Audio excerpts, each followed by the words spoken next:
To set up the AI to craft as well as gather stuff, you just simply go in to the building option, select where you want to assign them, and assign them. Now keep in mind when you're doing the barn and setting up the barn's AI, farmers are the crafters that will craft stuff like the flour, the animal feed, stuff like that. The field workers will actually work the fields. So once you have a farmer set up, just simply go into this little icon with the hammer and the refresh thing, click what you want to do, set up whatever you want to make, as well as how much manpower, depending on how much workers you've actually got in the building to do it. And you can simply do this with every other building as well. Just assign them to wherever you want them to craft, and then set up what you would like them to craft. So for instance, the tavern as an innkeeper would craft you your food that you give unlocked. The hunting lodge will be basically hunting survival stuff like bows, salted meat, dried meat, stuff like that. Also keep in mind when assigning field workers that it's best not to interfere with the field workers. Whenever they're working, do not do their job for them, otherwise it will confuse the AI and it will stop them from doing their work and making it a lot more slower.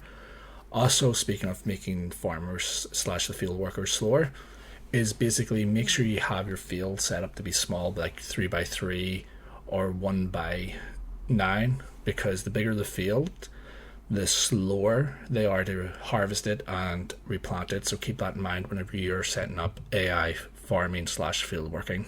Another thing to keep in mind is when you assign them to smithing stations and crafting stations, if you only have one worker there and the building can hold 2 or 4, you need to assign more workers there if you want them to do it faster, because they will do it very slowly just by themselves. So that's something to keep in mind when crafting in the smithy.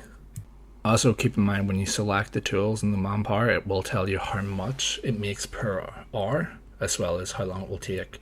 So keep that in mind as well.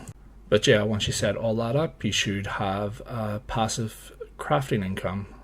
So they'll craft and make whatever you've set up, and they'll do it in rotation if you actually basically have more than one thing set up. To do the fields and do crop rotation, you just have to go into the field. As you can see here, I'm planting carrots. I can go to whatever beetroots, oat, wheat, and just select and then shift and left click, and there you go. I selected them all to change it over. And that's how you basically do the rotations, and you can set it up that way for your field, so you don't have to do anything, and they'll plant and harvest every season what you need them to do.